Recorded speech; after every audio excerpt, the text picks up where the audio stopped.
nécessaires pour effectuer les travaux. Mais je m'en fous que les bonnes maçonnes et les plombières sérieuses se fassent rares. Vous n'avez qu'à embaucher des plombières polonaises. Non, blague à part, vous avez déjà 6 mois de retard. J'en parlais encore hier à Françoise. Françoise? Mais la première? Enfin, la première ministre, réveillez-vous à la fin. Ouais. Bon, par contre, j'ai quelqu'un là. On se voit demain sur le green? Allez, bye. Chapuis.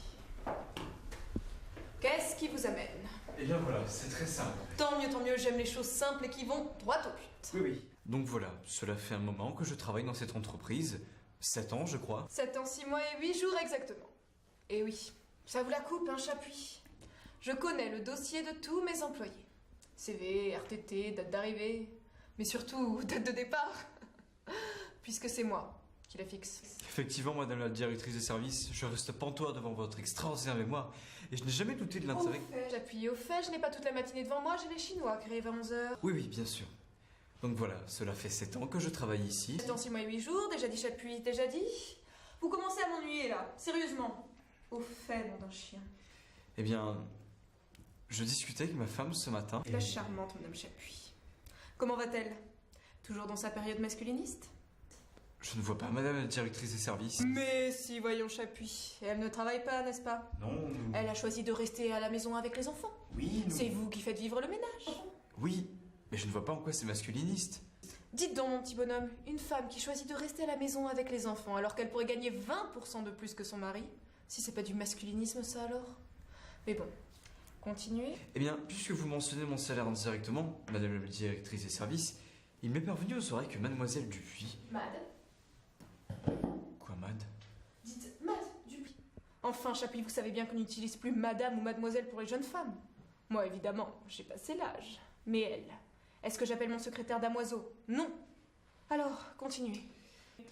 Eh bien, Mad Dupuis, a reçu une augmentation il y a quelques jours.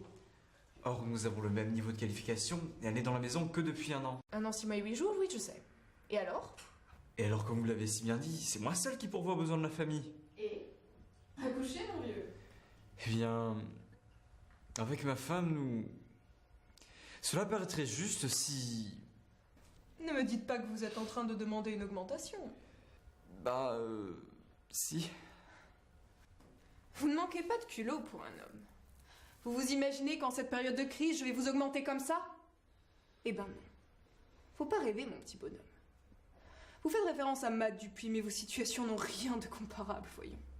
Vous êtes régulièrement absent à cause d'un enfant malade? Je ne vois d'ailleurs pas à quoi ça serve que votre femme ne travaille pas. Vous ne pouvez jamais rester tard le soir? Et vous refusez les voyages professionnels pour les mêmes raisons. Quant à vos qualifications, parlons-en. Mad Dupuis a un bac S et elle a fait Sciences Po.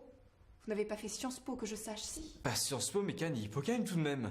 Et vous voulez me dire à quoi elle vous sert, votre formation littéraire sur le marché du travail? Ce n'est pas de ma faute si mes parents n'ont pas voulu que je fasse un bac S. Et ils ont eu bien raison, c'est bien trop difficile pour les garçons de la filière S. Bon, ça suffit, Chapuis, vous me faites perdre mon temps. Mais qu'est-ce que je veux dire à ma femme, moi aussi? Ah, ça, mon vieux, à vouloir l'égalité. Après, il y a toujours moyen de s'arranger.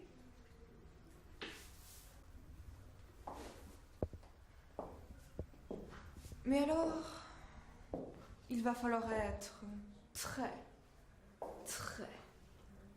gentil.